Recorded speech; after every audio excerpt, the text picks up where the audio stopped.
ప్రభో, చంపడానికి ఇది సమయం కాదు ప్రభో. మరి ఇప్పుడు ఇప్పటికీ ప్రజల్లో మనం అంటే భయం లేకుండా పోయింది, గౌరవం కూడా పోయింది. ఈ ప్రజలంతా ఆ మెస్సయ్య వెనకాలనే వెళ్ళిపోతున్నారు. ఆ మెస్సయ్య బ్రతుకుంటే ఎవరు మన లెక్క చేయరు, ఎవరు మనం గౌరవించరు. మన బ్రతుకంతా వ్యర్థమైపోతుంది.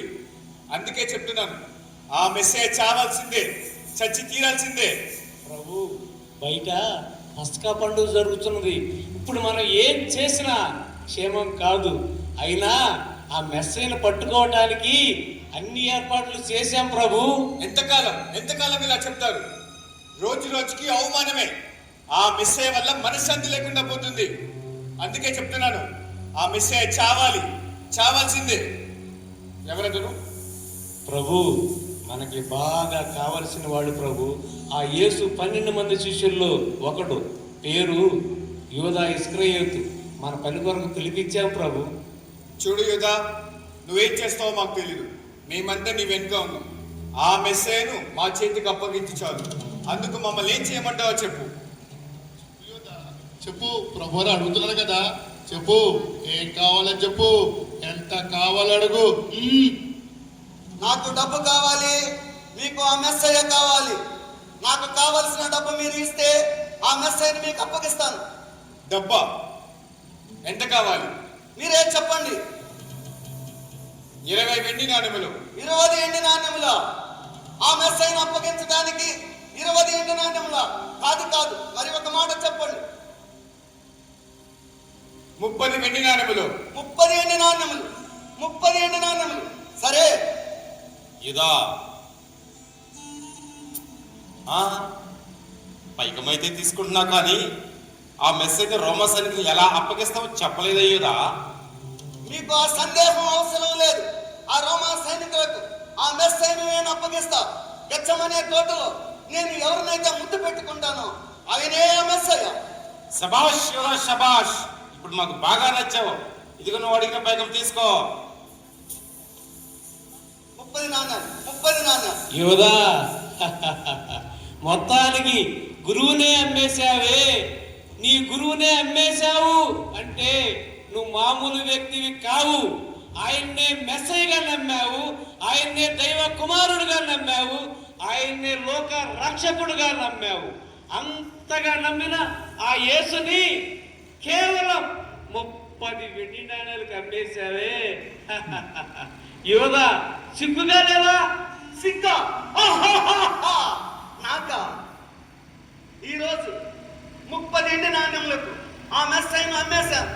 ఒక రోజు రాబోతుంది, పేరు కోసం, పదవి కోసం, ఆస్తి కోసం, అంతస్తు కోసం ఆ మెస్సయ్యను అమ్మేసే రోజు రాబోతుంది. 100 రూపాయల లంచం కోసం ఆ మెస్సయ్యను అమ్మేసే రోజు రాబోతుంది. ఒక అమ్మాయి కోసం, ఒక అబ్బాయి కోసం, సారా సీసా కోసం ఆ మెస్సయ్యను అమ్మేసే రోజు రాబోతుంది.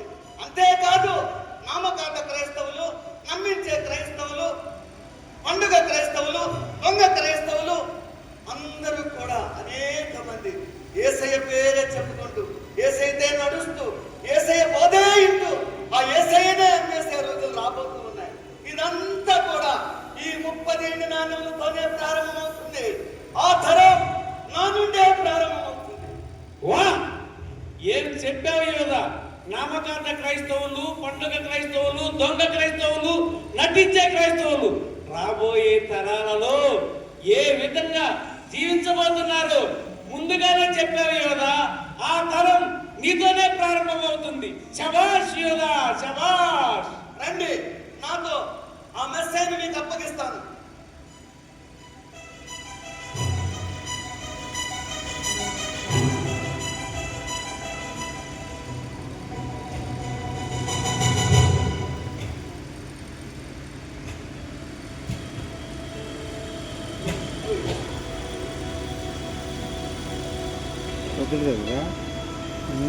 వద్దు కదా ఇప్పుడు నాటకం వేస్తాం, ఎప్పటికప్పుడే ఎప్పటికప్పుడే వద్దు కదా తెలుగుదేశం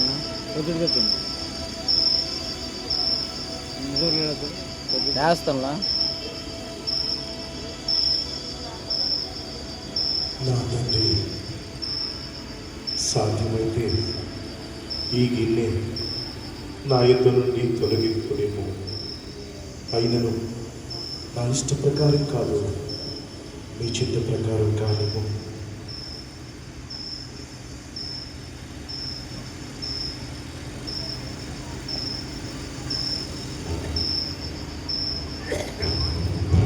ఇదే గెచ్చమనే తోట. ఆ మెస్సయ్య ప్రతిరోజు సాయంత్రం ఇక్కడికి వచ్చే ప్రార్థన చేసుకుంటారు. వీళ్ళే మెస్సయ్య శిష్యులు. పట్టుకోండి.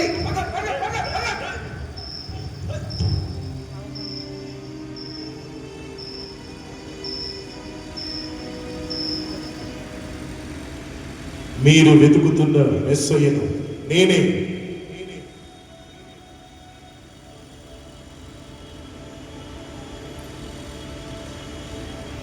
బోధకుడా, నీకు శుభం. యూదా, నీవు ముద్దు పెట్టుకొని మనుష్య కుమారుని అప్పగించుచున్నావా? ఇతనే యేసు. పట్టుకోండి.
ఇతన్ని నా యొద్దకు ఎందుకు తీసుకొచ్చారు?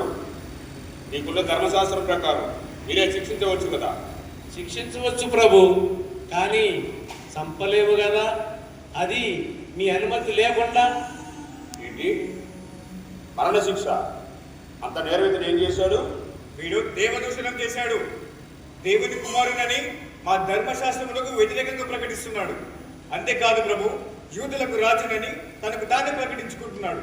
ఇంతకన్నా ఇంకేం కావాలి ప్రభు? ఎందుకు నీ వారే నిన్ను చంపాలనుకుంటున్నారు? నీవు మాట్లాడవా? నిన్ను విడిపించడానికి నాకు అధికారం కలదు. నీవు యూదుల రాజువా? అవును, నీవన్నట్టే. నేనే యూదులకు రాజును. నేను సత్యమును ప్రకటించుటకు ఈ లోకానికి వచ్చాను. సత్య సంబంధి అయిన ప్రతివాడు నన్ను నమ్మును. ఇతని యందు నాకు ఏ దోషము కనబడలేదు. అయినా ప్రతి పస్కా పండుగకు ఒక ఖైదీని విడుదల చేయడం వాడుక కదా. ఈ పస్కా పండుగకు నరరూప రాక్షసుడు ఎంతో మంది అమాయకులు ప్రాణం తీసిన బందిపోటు దొంగైన ఆ బరబ్బని విడుదల చేయమంటారా, లేక ఈ యేసుని విడుదల చేయమంటారా? బరబ్బని విడుదల చేయాలి. మరి ఈ యేసుని ఏం చేయమంటారు? సిలువ వేయాలి. నేను ఆ పాపం చేయను. ఎవరక్కడ? ఈయన యందు నాకు ఏ దోషము కనబడటం లేదు. ఈయనను మీ చేతులుగా అప్పగిస్తున్నాను. ఆ పాపం ఈ నీతిమంతుల రక్తమును గురించి నేను నిరపరాధిని. ఈయన రక్తము నా మీద నా పిల్లల మీద పడకుండా గాక. వీడి రక్తం మా మీద మా పిల్లల మీద పడును కాక. వీడి రక్తం మా మీద మా పిల్లల మీద పడను గాక. వీడి రక్తం మా మీద మా పిల్లల మీద పడను గాక.